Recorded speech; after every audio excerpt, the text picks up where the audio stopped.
Assalamualaikum warahmatullahi wabarakatuh. Innal hamdalillah nahmaduhu ta'ala wa nasta'inuhu wa nastaghfiruh wa na'udzu billahi min syururi anfusina wa min sayyiati a'malina. May yahdihillahu fala mudhillalah wa may yudlil fala hadiyalah. Asyhadu an la ilaha illallah wahdahu la syarikalah wa asyhadu anna Muhammadan abduhu wa rasuluhu alladzi la nabiyya ba'da. Qala Allah ta'ala fi kitabihil karim ba'da a'udzu billahi minasyaitonir rajim ya ayyuhalladzina amanu taqullaha haqqa tuqatih wa la tamutunna illa wa antum muslimun. Ya ayyuhan nasu taqu rabbakumul ladzi khalaqakum min nafsin wahidah wa khalaqa minha zawjaha wa batha minhuma rijalan katsiran wa nisaa'a wattaqullaha alladzi tasaaluna bihi wal arham innallaha kana 'alaikum raqiba. Ya ayyuhalladzina amanu taqullaha wa qulu qawlan sadida yuslih lakum a'malakum wa yaghfir lakum dzunubakum wa may yuti'illaha wa rasulahu faqad faza fawzan 'azima ma ba'du. Alhamdulillah, segala puji hanya milik Allah Subhanahu wa taala. Kita memohon bertobat dan meminta perlindungan kepadanya, dan kita bersaksi bahwasanya tidak ada Tuhan yang berhak disembah kecuali Allah Subhanahu wa taala. Salawat dan salam tidak lupa senantiasa kita curahkan kepada Nabi kita yang akan membukakan surganya Allah Subhanahu wa taala, Nabi penutup para nabi-nabi sebelumnya, Nabi yang mana Allah Subhanahu wa taala menyempurnakan syariatnya, yaitu Nabi Muhammad sallallahu alaihi wasallam.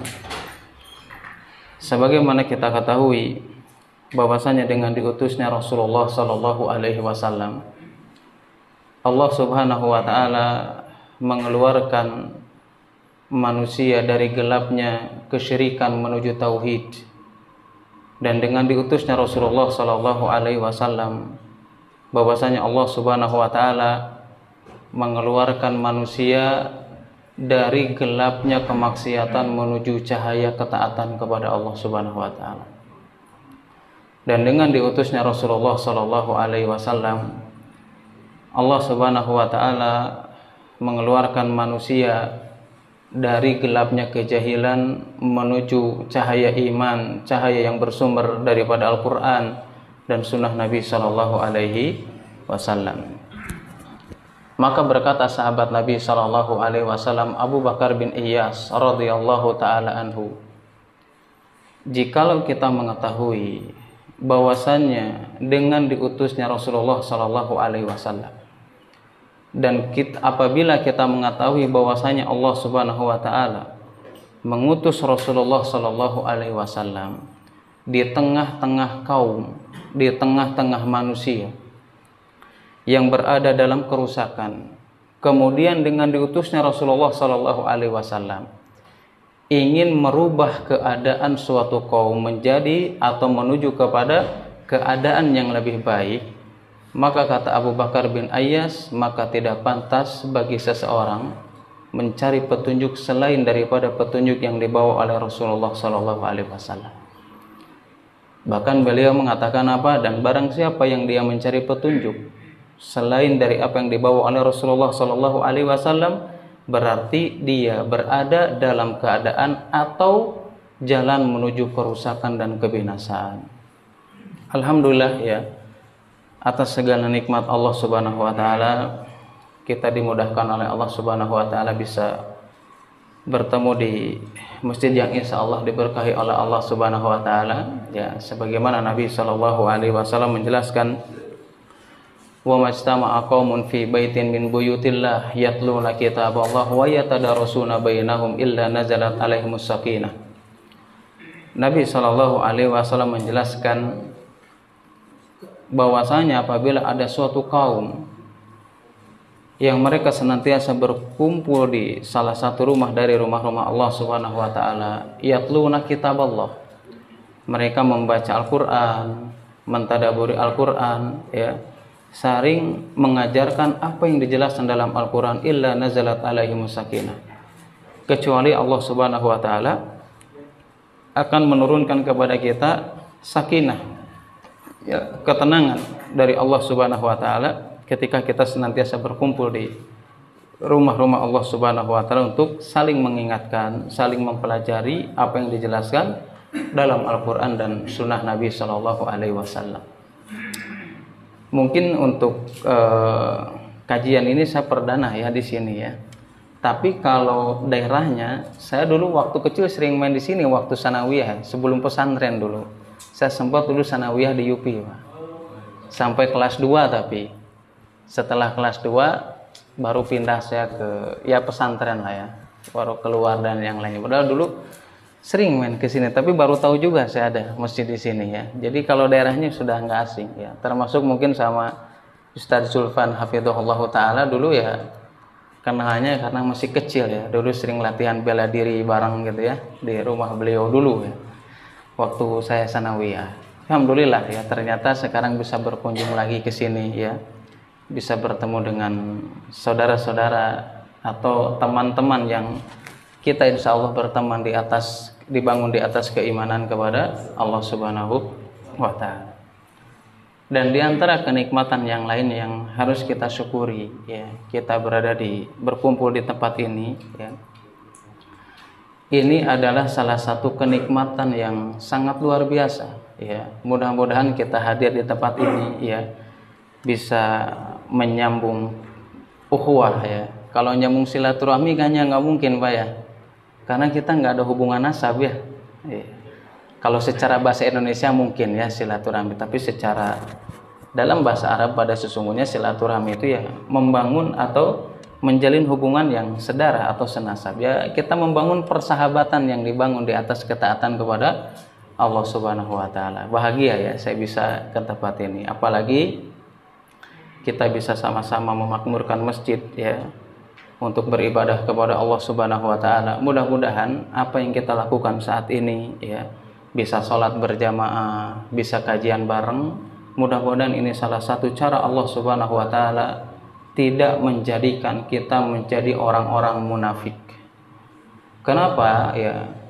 Dalam ada sebuah perkataan yang itu dijelaskan oleh Ibrahim An-Nakhai ya, kalau nggak salah tabi'in ya. Beliau mengatakan ya, kafa alaman minan nifaqi, seseorang itu cukup nih punya tanda kemunafikan atau terjerumus atau memiliki tanda kemunafikan dalam hatinya. Kata Ibrahim An-Nakhai, kapan itu orang bisa dikatakan munafik itu? Cukup satu tanda aja, kata Ibrahim An-Nakhai, an yakuna rajulu jarul masjid walam yurafih, adalah seseorang yang dia bertetangga dengan masjid, dekat dengan masjid, wala yurafi, dan dia tidak pernah terlihat di dalam masjid. Ya, ini diantara tanda kemunafikan yang dijelaskan siapa oleh Ibrahim An-Nakhai, bukan kata saya ya. Nanti dikiranya saya yang bilang munafik, bukan ya. Tapi Ibrahim An-Nakhai yang mengatakan demikian. Ya, bahkan dalam riwayat Muslim kalau nggak salah nomor 654 ya, itu Ibnu Mas'ud radhiyallahu taala anhu, beliau menjelaskan, walaqad ra'aitu ma yatakhallafu anha illa munafikin ma'lumun nifaq. Aku ini pernah melihat, bahwa aku ini sudah melihat nih, kata Ibnu Mas'ud ini, ma yatakhallafu anha illa munafikin ma'lumun minan nifaq. Kata beliau, aku sudah melihat ada orang-orang yang dia meninggalkan sholat berjamaah di masjid. Tidaklah orang meninggalkan sholat berjamaah bersama kaum muslimin, kata Ibnu Mas'ud, illal munafikin ma'lumun nifaq, kecuali dia adalah munafik yang tulen. Kata siapa? Kata sahabat Ibnu Mas'ud radhiyallahu taala anhu, walaqad jaa'a rajulun, ya, telah datang seseorang atau ada orang yang ingin berjamaah di masjid nih, ingin bergabung dengan kaum muslimin yang lainnya. Kemudian dia tidak bisa hadir di masjid, tapi dia mengusahakan untuk bisa sholat berjamaah. Ingin tidak termasuk orang yang memiliki sifat munafik. Dan dia tahu tentang keutamaan orang yang sholat berjamaah dengan kaum muslimin. Kemudian beliau mengatakan apa? Yuhada baina rajulaini hatta yusaffa ma'al akhirin au ma'al mu'minin. Sampai orang tersebut itu karena dia nggak mau termasuk jadi orang munafik, ya. Kemudian apa? Dia memaksakan sampai dia dipapah oleh dua orang agar dia bisa masuk ke barisan bersama kaum muslimin. Ya, ternyata berat ya. Ternyata selama ini kita sering ya, tanda munafik ini A, B, C dan yang lainnya. Ternyata mungkin kita juga termasuk. Bisa jadi kita memiliki penyakit tersebut kapan? Ya ketika kita malas-malasan. Kayaknya kaki ini berat mau ke masjid ini ya. Mau kajian malas gitu ya. Mau sholat malas. Nauzubillah min dzalik ya. Mudah-mudahan kita tidak termasuk orang-orang yang seperti itu. Ya, makanya kita hadir di tempat ini, di masjid ini ya. Kenapa kita agar tidak menjadi orang munafik? Justru yang kita harapkan apa? Sebagaimana tema yang akan kita bahas kali ini ya, menjadi menjadi robaniin ya sekitar itulah ya. Pokoknya bagaimana caranya kita menjadi seorang robaniin atau termasuk dari kalangan robaniin. Sebelum membahas ini ya, biar kita enak nih nanti membahasnya, ini robaniin ini apa nih, harus kita pahami dulu dong ya. Secara definisi apa dulu ya. Jangan-jangan selama ini pokoknya kita harus jadi generasi robani. Nah, generasi robani ini yang seperti apa? Ada yang tahu gitu? Saya lupa nggak bawa buku ya. Kalau bawa buku maksudnya buat hadiah ya, lupa saya. Bukan lupa, kayaknya stoknya habis di rumah. Gimana nih? Apa nih yang dimaksud dengan robani ini apa nih? Gimana Pak? Generasi yang mengenal Allah. Oh betul, itu salah satunya. Ada yang lain kan? Karena banyak definisi loh itu. Ya, ada berbagai banyak riwayat ya, dari Ibnu Abbas, dari Ali bin Abi Thalib, dari ulama-ulama yang lainnya ya, tentang definisi apa yang dimaksud dengan robban. Ya, kenapa kita harus mengetahui definisinya? Harus mengetahui maknanya supaya kita bersemangat dan memahami hal tersebut, supaya bisa bersemangat untuk meraih menjadi pribadi yang robani. Kalau kita nggak tahu definisinya, misalkan ya, belum mengetahuinya, tidak memahami definisinya, pasti hal tersebut tidak akan mendatangkan manfaat pada diri kita masing-masing. Contoh misalkan, meskipun sekarang di zaman modern ya, zaman canggih ya, mungkin ya canggih lah pokoknya ya. HP aja tipenya udah sampai tipe berapa gitu. Kita tahu nih mereknya mahal nih. Wah, saya cita-cita nih pengen punya HP yang tipe yang paling tinggi, yang gambarnya jeruk misalkan ya. Kita tahu ini merek mahal nih. Ya, kalau punya HP yang merek jeruk ini, wah udahlah. Gengsinya tinggi gitu ya. Pokoknya kualitasnya beda. Tapi kalau seandainya kita tahu merek tersebut ini adalah merek yang terkenal, termahal. Tapi kalau kita nggak tahu fungsi dan manfaatnya, kira-kira manfaat apa enggak? Ya mungkin nggak manfaat ya. Hatta kalau seandainya kita banyak mobil di rumah, tapi kita nggak pernah tahu fungsi nyupirnya kayak gimana, nggak manfaat. Ya meskipun mungkin mobilnya gambar kuda lagi, ya pokoknya kuda lah ya. Kalau nggak tahu manfaatnya nggak, bingung juga kita. Ya. Nah, kenapa kita harus tahu definisi dulu? Biar nanti kita bisa memahami. Oh, ternyata seperti ini. Terus esensi dari robani itu seperti apa? Terus Nabi ini bagaimana caranya mendidik supaya menjadi generasi robani ini seperti apa? Nah, para ulama menjelaskan mungkin salah satunya tadi ya, yaitu adalah robani itu adalah orang yang takut kepada Allah Subhanahu wa taala. Ternyata luas banyak.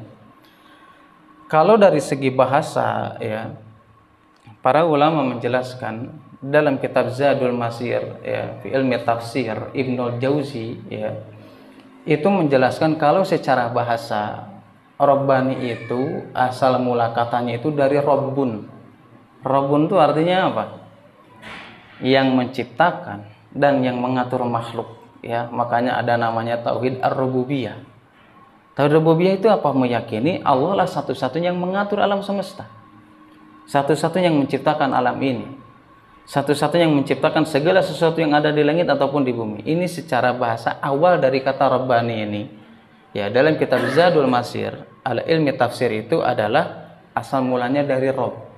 Ya, dari Rob yang menciptakan atau yang mengatur. Tetapi di sini ditambahi dengan huruf alif dan nun. Ya, Rabbani. Atau misalkan kalau zamannya Rabbaniun gitu ya. Rabbani, ada alif dan nun. Nah, ada alif dan nun ini definisinya maknanya lebih berubah lagi. Jadi apa maknanya maksudnya?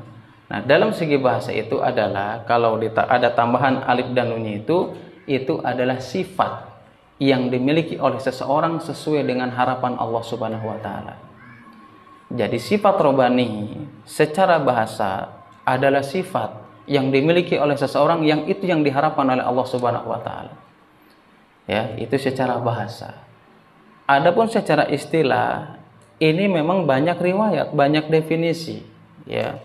Misalkan Imam Abu Ubaid mengatakan bahwasanya Rabbani ini adalah ulama atau faqih atau alim, ya, yang dia memahami, mengetahui tentang hukum mana halal dan mana haram.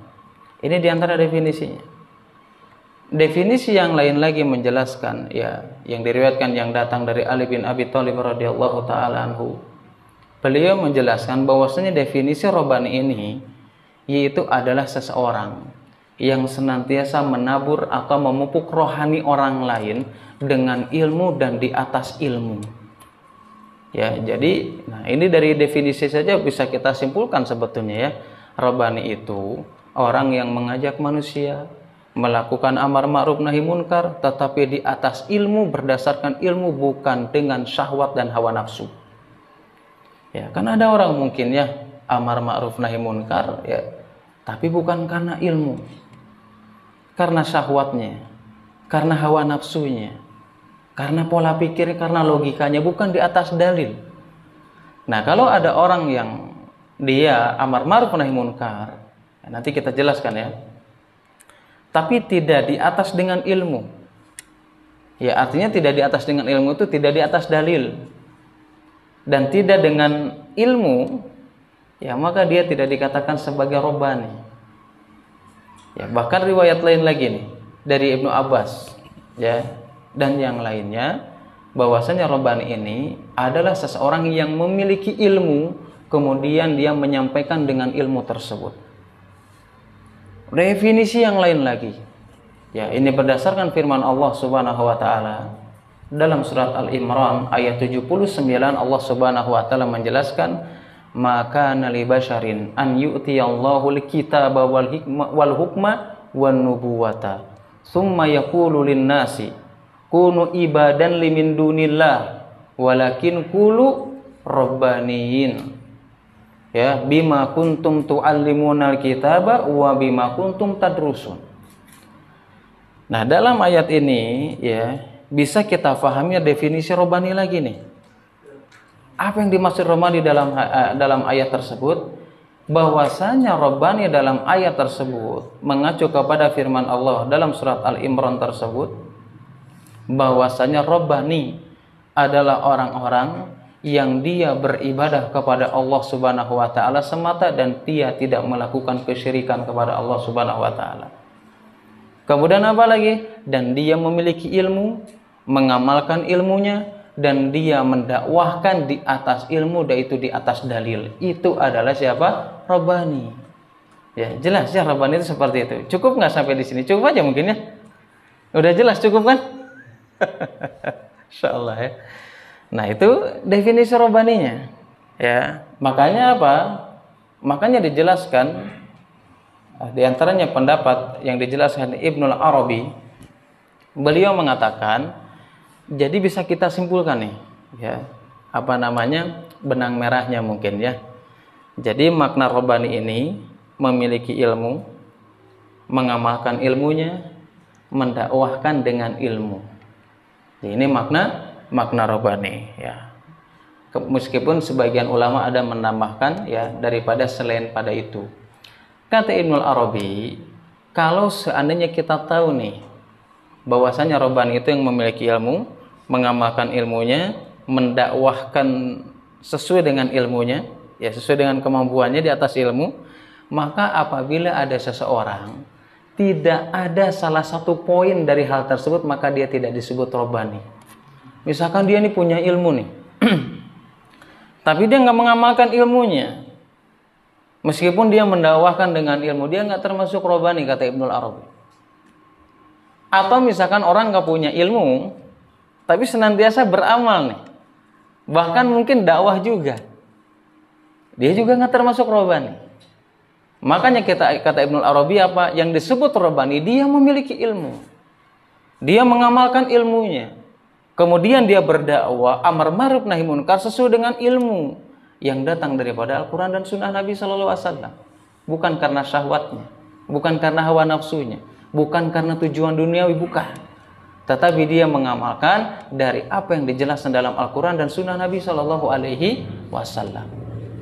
Ya, nah maka dari situ, ya, para ulama menjelaskan, ya, bahwasanya sifat atau sifat robbani yang dimiliki oleh seseorang ini adalah tugas kita semuanya. Bagaimana kita melakukan amar ma'ruf nahi munkar sesuai dengan kapasitas ilmu yang kita miliki masing-masing. Ya, enggak melebihi daripada itu. Ya, kita paham tentang itu, kita sampaikan sesuai dengan kapasitas kita masing-masing. Kita tidak memaksakan kehendak kita, padahal kita nggak tahu nih definisi tentang, misalkan tentang tafsir ayat tersebut nggak tahu, tapi pokoknya udahlah, pokoknya dakwah gitu ya, pokoknya apa, baligu ani walau ayat. Tapi kan nggak seperti itu. Baligu ani walau ayat itu para ulama menjelaskan, dia bukan hanya sekedar hafal ayat saja, bukan hanya sekedar hafal hadis saja, tapi dia tidak mengetahuinya. Makanya Al-Imam Malik rahimahullahu ta'ala, ini Imam Malik loh ya, Imam Malik yang mengatakan, kalian itu jangan mengambil ilmu pada 4 orang, kata Imam Malik. Yang pertama adalah yang jelas kebodohannya, artinya dia nggak memiliki ilmu, berarti dia bukan robbani dong. Ya, Imam Malik mengatakan demikian. Yang pertama, engkau jangan mengambil ilmu kepada orang yang dia sudah jelas tentang kebodohannya. Yang kedua, kata Imam Malik, kalian jangan mengambil ilmu kepada orang yang menyuruh kepada hawa nafsu, bahkan menyuruh kepada penyimpangan. Nggak boleh. Yang ketiga, kata Imam Malik rahimahullahu ta'ala, kita tidak boleh mengambil ilmu kepada orang yang sering berdusta meskipun dia tidak pernah berdusta atas nama Rasulullah Sallallahu Alaihi Wasallam. Jadi dia nggak pernah berdusta tentang Rasulullah, nggak pernah berdusta tentang hadis, tapi ngomongnya selalu bohong. Ini nggak boleh diambil. Nah, yang keempat, ini tanda robbaniyin yang harus kita pahami. Nah, kata Imam Malik, jangan kalian mengambil ilmu kepada siapa? Orang yang soleh, yang dia mengatakan hadis, tapi dia tidak memahami apa yang dia ucapkan. Ya, nah ini makanya apa? Inilah penjelasan para ulama. Ternyata apa? Inilah apa namanya robbani yang sesungguhnya seperti itu. Kita semuanya ingin menjadi generasi robbani, yang mana apa? Kita memahami ilmu, kita mengamalkan ilmu, dan kita berdakwah sesuai dengan ilmu. Itu apa? Sesuai dengan dalil. Ya. Nah, makanya tugas kita sebagai yang apa namanya, yang ingin menjadikan diri kita, orang lain, keluarga kita robbani, maka kita harus memiliki ilmu yang memang harus kita pahami. Ya, jangan sampai kita pengen jadi robbani, ternyata selama ini kita menyampaikan sesuatu yang bahkan tidak dijelaskan dalam Al-Quran dan Sunnah Nabi Sallallahu Alaihi Wasallam, berarti dia nggak punya gelar robbani. Kemudian, ya, tugas kita yang paling pertama, ya, ketika kita ingin mencetak generasi robbani, ya jelas, yang pertama kali itu ya orang terdekat kita masing-masing, keluarga kita, istri kita, anak kita, pokoknya orang-orang terdekat lah. Kenapa harus orang terdekat? Kalau ada orang yang senantiasa dia ingin mencetak generasi robbani yang diawali dengan keluarganya, diawali dengan orang-orang terdekat, itulah bukti keimanan seseorang kepada Allah Subhanahu wa taala. Siapa yang menjelaskannya? Allah yang menjelaskannya. Dalam surat Tahrim ayat ke-6 mungkin kita semuanya hafal. Ya ayyuhalladzina amanu qu anfusakum wa ahlikum nara wa quduhan nas wal hijar. 'Alaiha malaikatun giladun syidadun la ya'sunallah ma amarahum wa yaf'aluna ma yumarun. Dalam ayat tersebut diperintahkan apa? Ya ayyuhalladzina ya ayyuhalladzina amanu. Wahai orang-orang yang beriman, ku anfusakum wa ahlikum nar. Jagalah diri kalian dan keluarga kalian. Di sini Allah memerintahkan kita untuk amar ma'ruf nahi munkar kepada keluarga kita, kepada orang terdekat kita disandingkan dengan kalimat iman. Di awalnya apa? Panggilan apa? Ya ayyuhalladzina amanu. Nah, para ulama menjelaskan kenapa disandingkan antara perintah ma'ruf atau amar ma'ruf nahi munkar dengan iman, bahwasanya bentuk amar ma'ruf nahi munkar itu adalah bentuk tanda seseorang memiliki keimanan kepada Allah Subhanahu wa taala. Ya, dan kita semuanya tahu juga kan dalam surat Al-Asr ya. Wal asr innal insana lafi khusr illal ladzina amanu. Ini manusia ini pada sesungguhnya kan kita mungkin sebagian pernah mempelajari bahasa Arab ya. Di sini ada apa? Ada namanya huruf lam taukid atau lam muzahliqah. Lafi khusr, manusia itu benar-benar dalam keadaan kerugian. Kecuali siapa? Kecuali orang yang beriman. Yang beriman yang seperti apa? Di antaranya adalah watawasau bil haqqi watawasau bis sabr. Dia senantiasa amar ma'ruf nahi munkar, menjelaskan atau memperingatkan manusia agar senantiasa beribadah kepada Allah, menjalankan syariatnya, mengingatkan manusia agar mereka tidak terjerumus kepada kemunkaran, tidak terjerumus kepada kesyirikan, tidak terjerumus kepada kemaksiatan kepada Allah Subhanahu wa taala. Ya. Nah, makanya inilah pentingnya kita memang ya, kalau pembahasan ini memang pembahasan yang luas ya. Tapi nggak apa-apa, nanti yang penting kena aja ya. Artinya kita paham aja secara global itu kita mencetak generasi robbani itu seperti apa. Dan Rasulullah Shallallahu Alaihi Wasallam itu sudah mengajarkan kepada kita. Kita sekarang tahu nih definisi robbaninya, tahu ya, makna secara bahasa, secara istilah kita tahu. Berarti di sini ada perbedaan nggak? Secara bahasa kan apa tadi? Secara bahasa robbani itu apa? Bismillah. Secara bahasa itu tadi apa? Sifat yang diharapkan gitu ya. Ya. Tapi kalau kita intinya sifat yang diharapkan itu kan ibadah kan? Ibadah yang tujuan yang diharapkan oleh Allah Subhanahu wa taala.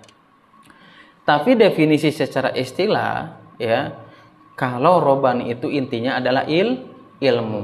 Terus hubungannya apa ibadah dengan ilmu? Kenapa dalam bahasa didefinisikan robbani ini adalah ibadah? Secara istilah didefinisikan dengan ilmu. Ya. Kira-kira apa nih hubungannya ibadah dengan ilmu? Apa nih kira-kira? Ada nggak hubungannya ilmu dengan ibadah? Ada, jelas dong. Artinya maksudnya apa? Para ulama menjelaskan kenapa robbani ini disandingkan antara ilmu dengan ibadah. Artinya seseorang tidak mungkin bisa ibadah dengan baik kecuali dengan ilmu.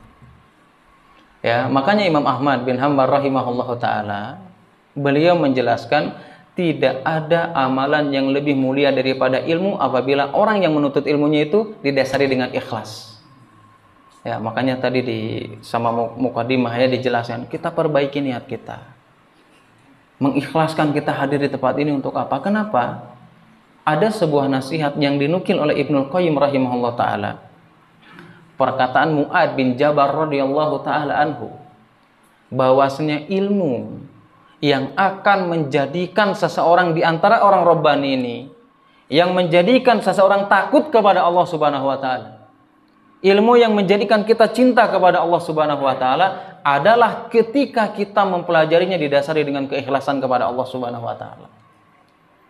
Kalau selama ini hafalan hadis kita banyak, hafalan ayat banyak, tapi nggak menjadikan kita takut kepada Allah Subhanahu wa taala, nggak menjadikan kita semakin cinta kepada Allah Subhanahu wa taala, bukan hanya sekadar dia tidak termasuk robbani. Artinya apa? Ketika dia menuntut ilmu, bisa jadi dia tidak didasari dengan ikhlas karena Allah Subhanahu wa taala. Ya, makanya apa? Pentingnya ilmu. Ya, makanya digabungkan antara ilmu dengan ibadah. Bahkan ulama lain mengatakan apa? Abdullah ibn Mubarak, ya, beliau mengatakan apa?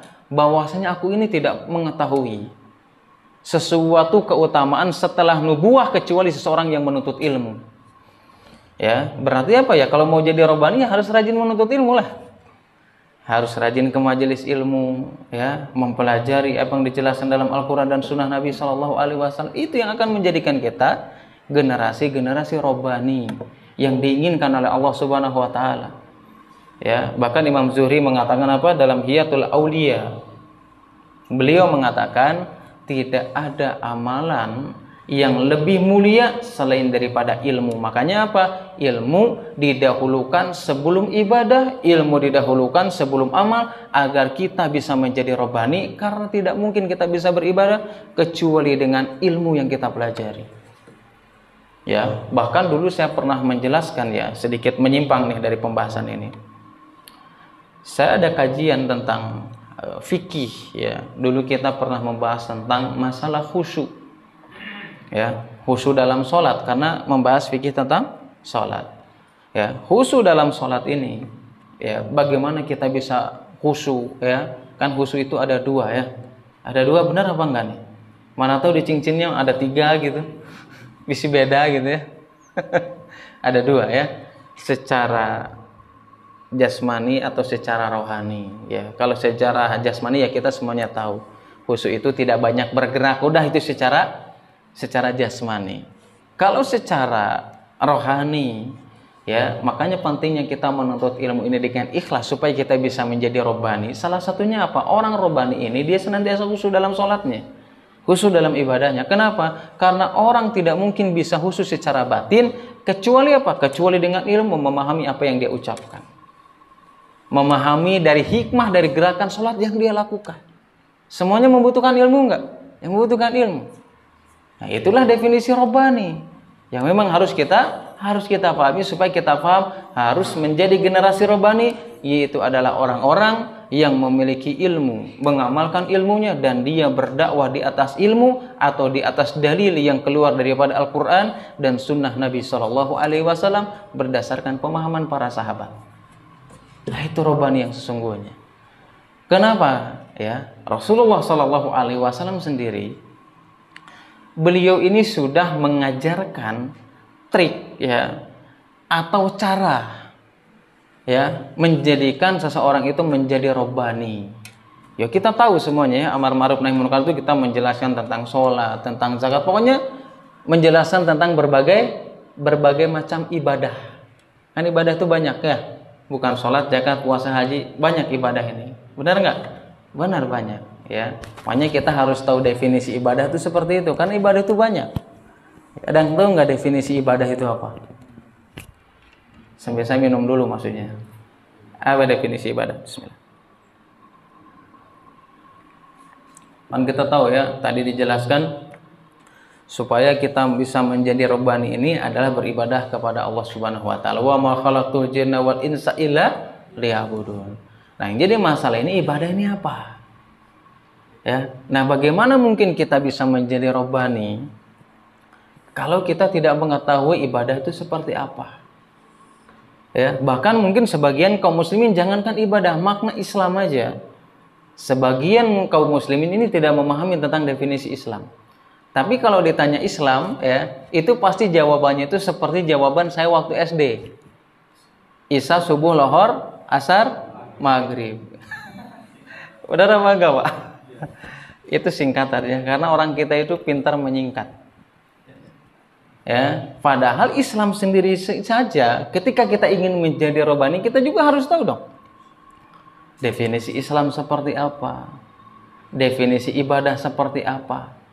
Ya, Islam itu apa? Yang dijelaskan para ulama, wal istislamu lillahi bitauhid, wal inqiyadu lahu bitta'ah, wal bara'atu minasyirki wa ahli. Definisi Islam yang terbaik yang dipilih oleh para ulama, Syekhul Islam Ibnu Taimiyah, Syekh Utsaimin, ataupun ulama-ulama yang lainnya.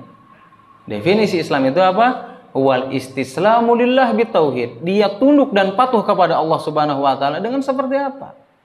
Tunduk dan patuhnya itu dengan seperti apa? Bitauhid, dengan mentauhidkan Allah Subhanahu wa taala. Wal bara'atu minasyirki wa ahli. dan dia berlepas diri dari perbuatan syirik dan dari para pelaku melakukan kesyirikan kepada Allah Subhanahu wa taala. Ya, nah makanya Nabi Shallallahu alaihi wasallam cara yang pertama kali dididik oleh Rasulullah sallallahu alaihi wasallam atau trik yang diutamakan yang pertama kali untuk mendidik menjadi seorang yang robbani, yang pertama kali sebelum dari ibadah-ibadah yang lainnya, bahwasanya Rasulullah SAW menjadikan seorang menjadi robbani, yang pertama adalah ditanamkan dengan perkara yang berhubungan dengan akidah. Gak mungkin orang bisa menjadi robbaniin kalau dia tidak memiliki akidah yang baik, tidak memiliki akidah yang benar. Kita semuanya tahu Rasulullah dakwah di Mekah berapa tahun? 7, 5, 8, 10, 13 ya, 10 atau 13 ya, 13 tahun. Apa yang didakwakan Rasulullah? Apakah Rasulullah langsung menjelaskan tentang sholat, menjelaskan tentang fikih?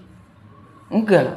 Yang didakwakan Rasulullah SAW, yang menjadikan para sahabat ini robbani atas keberhasilan Rasulullah SAW atas izin Allah Subhanahu wa taala, yang pertama kali ditanamkan oleh Rasulullah SAW adalah akidah yang benar. Ketauhidan itu yang menjadi titik awal mula seseorang bisa menjadi robbaniin. Bagaimana mungkin dia bisa mengamalkan ilmunya? Bagaimana mungkin dia bisa amar ma'ruf nahi munkar? Bagaimana mungkin dia bisa beribadah berjamaah bersama kaum muslimin kalau dia tidak memiliki ketauhidan, tidak memiliki akidah yang benar? Gak mungkin. Mu'adz bin Jabal ini ketika diutus oleh Rasulullah SAW ke negeri Yaman yang ketika itu mayoritasnya siapa? Ahlul kitab. Ya, yang lebih dominan apa? Orang-orang Yahudi. Apa yang pertama kali diperintahkan oleh Rasulullah SAW? Yang pertama apa? Sampaikanlah kepada mereka apa? An yuwahidullah. Untuk mereka mentauhidkan Allah Subhanahu wa taala. Meyakini Allah lah satu-satunya yang berhak disembah. Meyakini Allah lah yang menciptakan kita. Meyakini Allah lah satu-satunya yang paling berhak yang harus kita ibadahi. Maka kata Rasulullah mengatakan apa? Kalau seandainya mereka sudah menerima hal tersebut, fa'alimhum annallaha iftarada alaihim khamsa shalawat. Kalau mereka sudah menerima nih tentang tauhid nih, tentang akidah nih, mereka sudah menerima, sampaikan, ajarkan kepada mereka bahwasanya Allah Subhanahu wa taala memerintahkan sholat 5 waktu pada setiap harinya. Nah, ini yang jadi masalah. Kadang ada orang yang pingin menjadikan generasi robbani, tetapi mereka menyingkirkan dari perkara tauhid. Ya, mereka memisahkan antara tauhid. Ya, bahkan sebagian kaum muslimin, ya, nas'alullahal afiyah. Sebagian kaum muslimin ini, ya, secara tidak disadari, ya, terkadang mereka sudah sudah terpengaruh dengan orang-orang liberal. Ya, mereka ingin mendidik menjadi generasi robbani, tapi nggak mau menanamkan tauhid lebih awal. Alasannya apa? Saya pernah baca buku, ya pokoknya adalah salah satu buku. Dalam salah satu doktrinnya itu adalah tidak mendakwahkan tauhid. Ya, kenapa? Ya ada beberapa alasan. Salah satunya apa? Ya, yang penting kita bersatu dulu nih. Kalau kita membahas tauhid nanti malah pecah belah. Ini gimana nih? Setuju apa enggak dengan perkataan demikian? Setuju apa enggak? Hah? Kalau ada orang yang mengatakan demikian, kita menyingkirkan tauhid. Kita dakwah dulu yang lain agar kita bisa bersatu dulu, maka ini menyelisih apa yang didakwakan oleh Rasulullah SAW. Bukankah Allah Subhanahu wa taala menjelaskan walaqad ba'atsna fi kulli ummatin anibudullaha wajtanibut taghut. Bukankah Allah mengatakan apa? Kami tidak mengutus seorang nabi atau seorang rasul pada setiap kaum, pada setiap umat, kecuali untuk apa? Anibudullah, untuk mengajak manusia beribadah kepada Allah Subhanahu wa taala. Untuk mentauhidkan Allah Subhanahu wa taala. Ya, maka ayat tersebut menjelaskan kepada kita sudah datang, ya, kisah atau pengalaman yang bisa kita ambil pelajaran dari zaman dahulu. Para sahabat mereka bersatu, ya, yang mana sebelumnya di antara mereka ada yang musyrik, bahkan mungkin kafir, yang mereka ingin membunuh Rasulullah SAW. Apa yang menyatukan mereka? yang menyatukan mereka, yang menjadikan mereka kelompok atau golongan Rabbaniyin, itu adalah yang pertama kali apa? Adalah tauhid. Ya, meskipun kepada orang yang masih misalkan ya, masih kecil, ya. Kadang ada orang, "Wah, ini mah masih kecil Ustaz," katanya.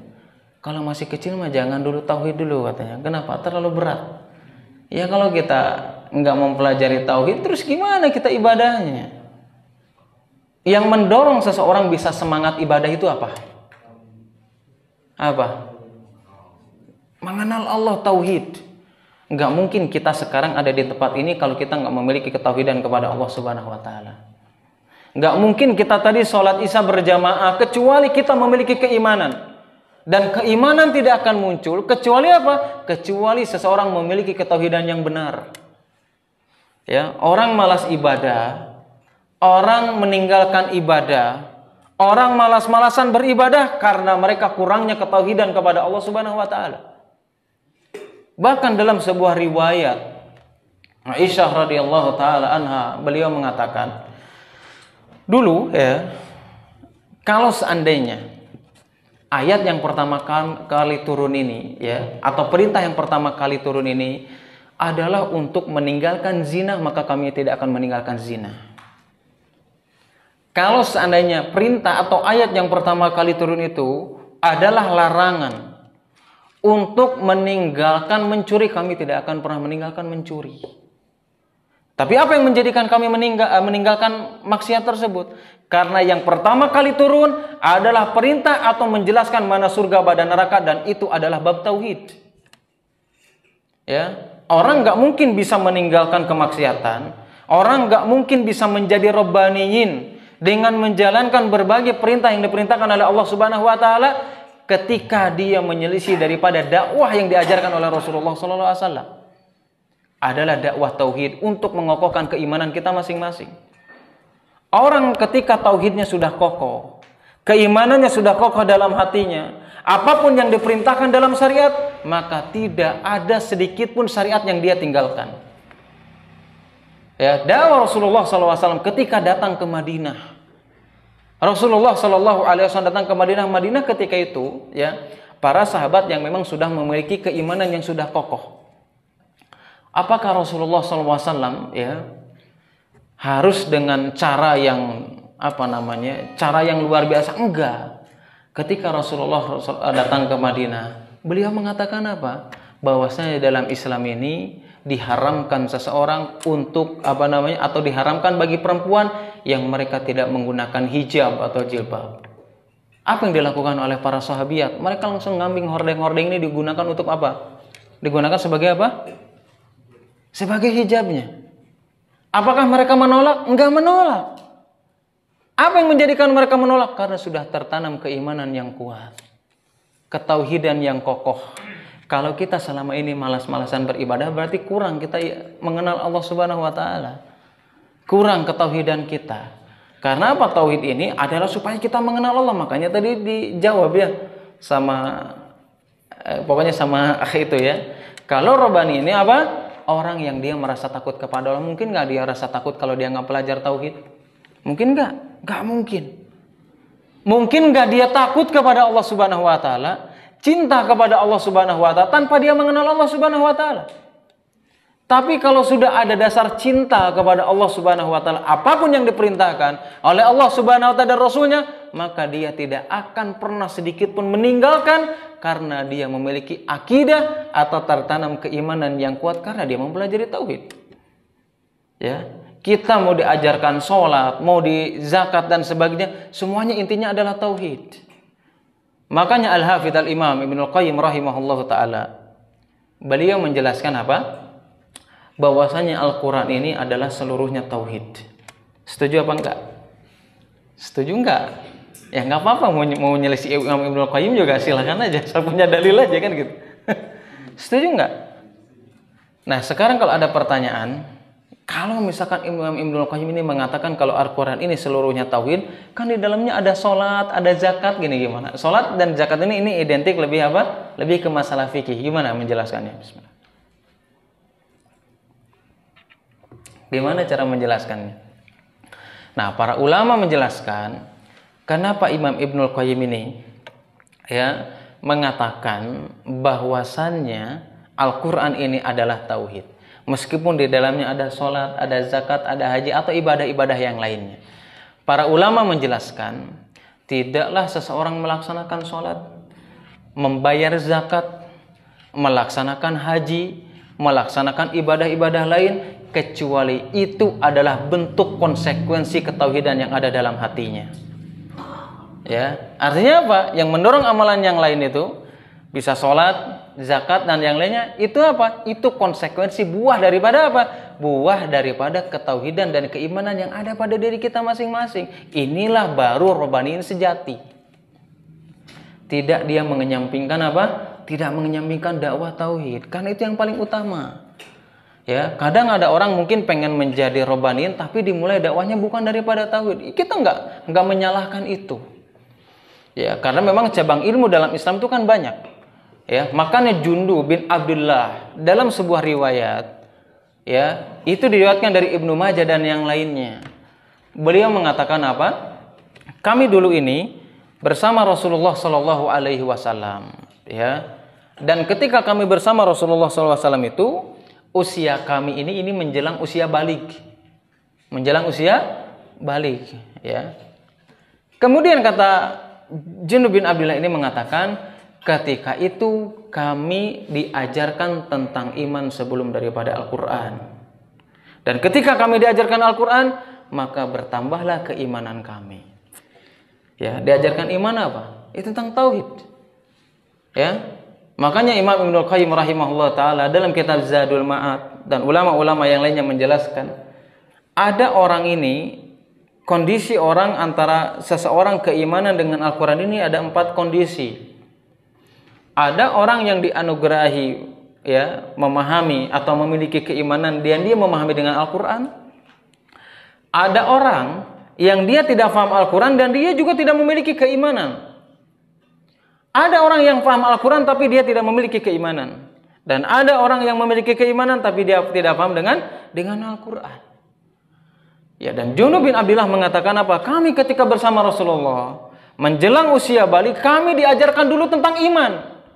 Kemudian kami dipelajari tentang Al-Quran. Dengan Al-Quran kami menambah keimanan kami. Ya, berarti apa? Inilah cara didik Rasulullah supaya menjadikan seseorang robbani yang pertama kali ditanamkan adalah tentang akidah, tentang tauhid, bagaimana caranya mengokohkan keimanan kita masing-masing. Sekarang Ali bin Abi Thalib radhiyallahu taala anhu, beliau ketika menerima seruan daripada Rasulullah SAW itu usia berapa tahun? Berapa tahun coba? Kurang daripada 10 tahun. Berarti apa? Berarti bukti dong. Rasulullah ketika itu menanamkan yang pertama kali kepada anak-anak remaja, kepada anak kecil, menanamkan bagaimana memiliki keimanan yang kokoh, keimanan yang kuat. Supaya apa? Supaya bisa dia nerima apapun yang dijelaskan oleh syariat. Kalau kita terus dijejali, ini loh haram, ini loh dosa, ya, ini loh nggak boleh, ini dilarang. Kalau nggak memiliki keimanan, sampai kapanpun dia tidak akan pernah melaksanakannya. Tapi kalau keimanannya sudah kuat, kecintaan kepada Allah Subhanahu Wa Taala sudah kuat, karena mengenalnya, karena ketauhidan yang dimilikinya, apapun yang diperintahkan syariat pasti dia akan mengerjakannya. Bahkan dia akan mencari apapun syariat yang dijelaskan dalam Al-Quran dan Sunnah Nabi SAW. Contoh lah misalkan ya, ini kita rata-rata semuanya sudah menikah kan, dan kita semuanya pasti mencintai istri-istri kita masing-masing. Nggak mungkin nggak mencintai, ya. Kalau nggak mencintai mungkin nggak punya anak juga ya. Nah, ketika kita, ini logika saja. Ketika kita mencintai pasangan kita, ya, yang namanya cinta, ya, apapun yang diperintahkan oleh istri kita atau yang diminta lah ya, bukan diperintahkan, diminta yang oleh istri kita, pasti kita pun akan melakukan apapun yang diinginkan. Benar apa enggak? Nah, seseorang bagaimana mungkin dia bisa melakukan berbagai syariat yang diperintahkan oleh Allah Subhanahu Wa Taala kalau dia nggak pernah mengenal Robnya? Ya, bahkan di antara kaum muslimin mereka hanya mengaku saja mengenal Allah, tetapi dia tidak memiliki kecintaan kepada Allah Subhanahu Wa Taala. Buktinya apa? Karena dia senantiasa bermaksiat. Kalau dia mengenal Allah, memiliki kecintaan kepada Allah Subhanahu Wa Taala, pasti dia tidak akan melakukan apa?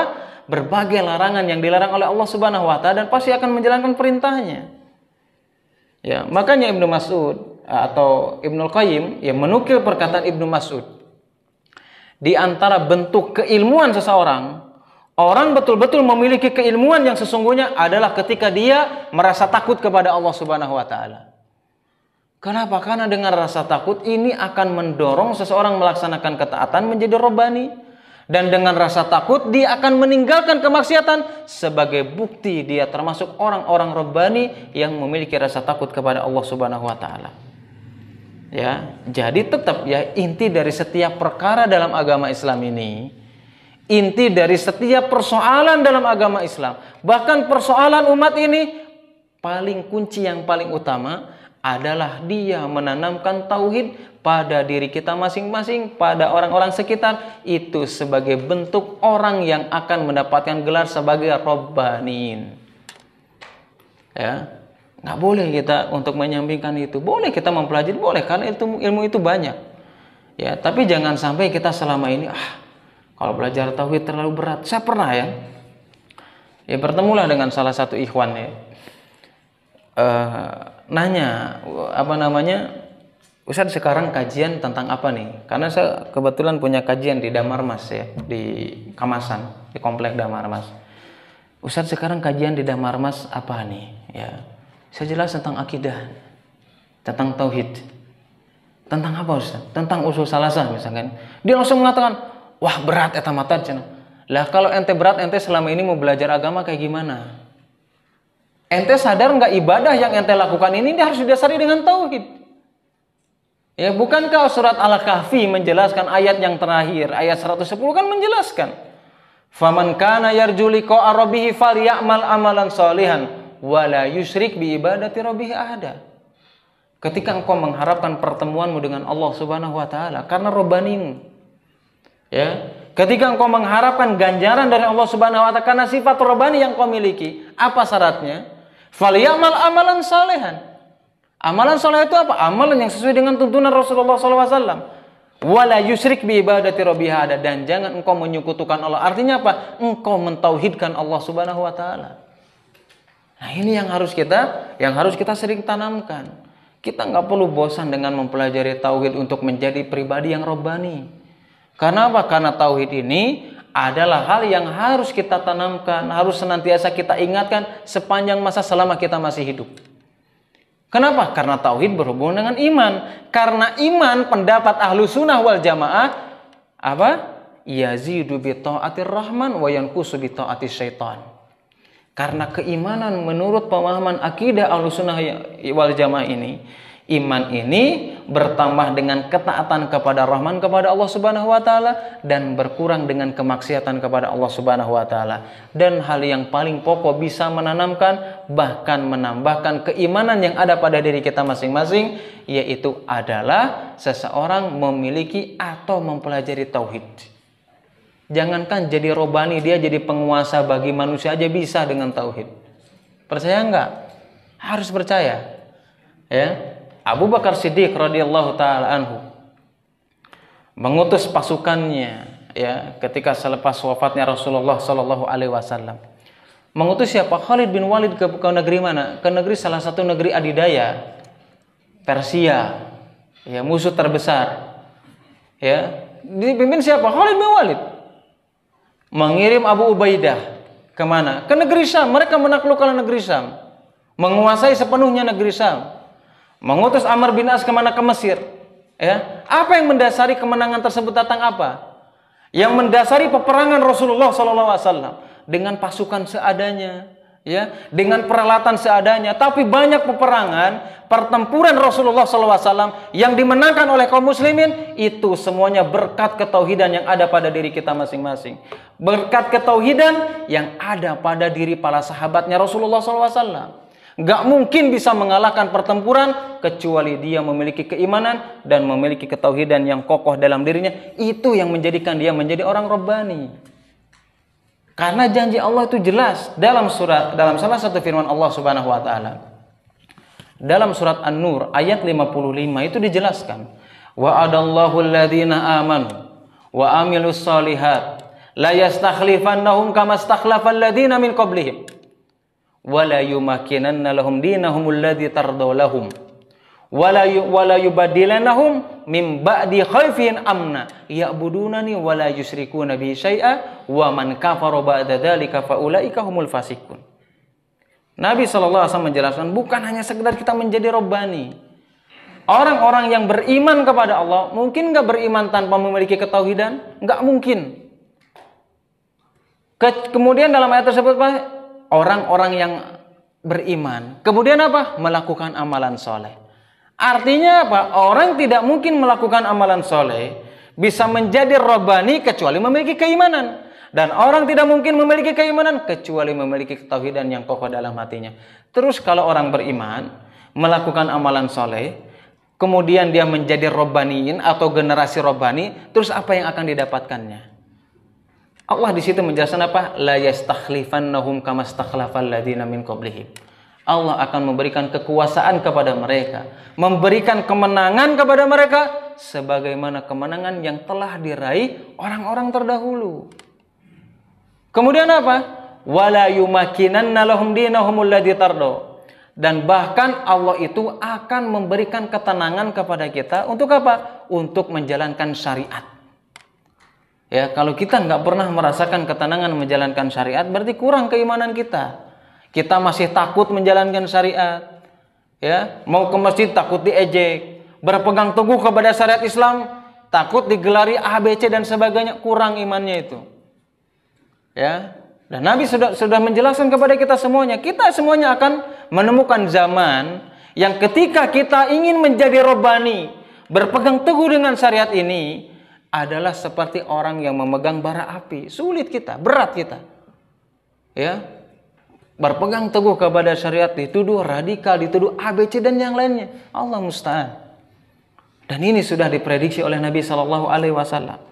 Ya, dan orang yang memiliki keimanan, memiliki ketauhidan, dia akan merasakan ketenangan ketika dia menjalankan syariat. Wala yubaddilannahum mim ba'di khaufin amna. Dan Allah akan merubah rasa takutnya ini dengan apa? Dengan rasa ketenangan. Kenapa? Karena dia sudah menjadi Rabbani. Kenapa bisa menjadi Rabbani? Karena dia memiliki ketauhidan kepada Allah Subhanahu wa taala.